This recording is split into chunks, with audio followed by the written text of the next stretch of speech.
সাম্প্রতিক বন্যায় মৌলভীবাজারের রাস্তাঘাট ও বাড়িঘরের পাশাপাশি ব্যাপক ক্ষতি হয়েছে। বেড়িবাঁধ ভেঙে বন্যার পানিতে ডুবে যাওয়ায় ফসলের ক্ষেতগুলোতে বালু জমে চাষাবাদের অনুপযুক্ত হয়ে পড়েছে। এছাড়া ফসল ও বীজতলার ক্ষয়ক্ষতি হওয়ায় দিশেহারা জেলার কৃষকরা। মৌলভীবাজার প্রতিনিধি মোহাম্মদ রুবেলের পাঠানো তথ্যচিত্রে ডেস্ক রিপোর্ট। এসব জমি দেখে বোঝার উপায় নেই এগুলো ফসলের ক্ষেত ছিল। সম্প্রতি বন্যায় নদীর বাঁধ ভেঙে পানিতে ডুবে যাবার পর এভাবেই মাঠের পর মাঠ ঢেকে গেছে বালুতে। কোথাও কোথাও 2 থেকে 3 ফুট পর্যন্ত বালুর চর সৃষ্টি হয়েছে। আবার অনেক জায়গায় বড় বড় গর্ত দেখা দিয়েছে। 10 বছরের নিজে ক্ষেত করতে পারতাম না, চিনতে গেলে আমরা বহুত ক্ষেত নষ্ট হয়ে গেছে একবারে। সবকিছু বাঙ্গিয়া চুরমান করে দিয়েছে।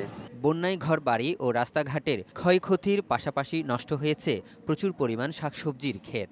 অনেক এলাকায় বীজতলাও ক্ষতিগ্রস্ত হওয়ায় দিশেহারা চাষিরা। 100 একর জমির মতো আউশ জমি নষ্ট হয়েছে। এই অবস্থায় ধলাই ও মনু নদীর ভেঙে পড়া বেড়িবাঁধ দ্রুত মেরামত না করলে আবারও বর্ষায় বন্যায় মানুষের ভোগান্তির আশঙ্কার কথা জানিয়েছেন এই জনপ্রতিনিধি। যদি এই বাঙ্গা বান্ধা না হয় তাহলে মানুষ এই সারা গ্রামের মানুষ জেলা কৃষি কর্মকর্তা বলছেন ক্ষয়ক্ষতির নিরূপণ করে ক্ষতিগ্রস্ত কৃষকদের সহায়তা করা হবে। 3500 হেক্টর জমির আউশ ফসল প্লাবিত হয়েছে।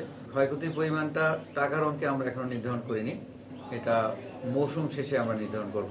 বন্যায় বেশিরভাগ ফসলের ক্ষেত ক্ষতিগ্রস্ত হওয়ায় জেলার খাদ্য নিরাপত্তাও অনেকটা হুমকির মুখে পড়েছে। ডেস্ক রিপোর্ট, বৈশাখী সংবাদ।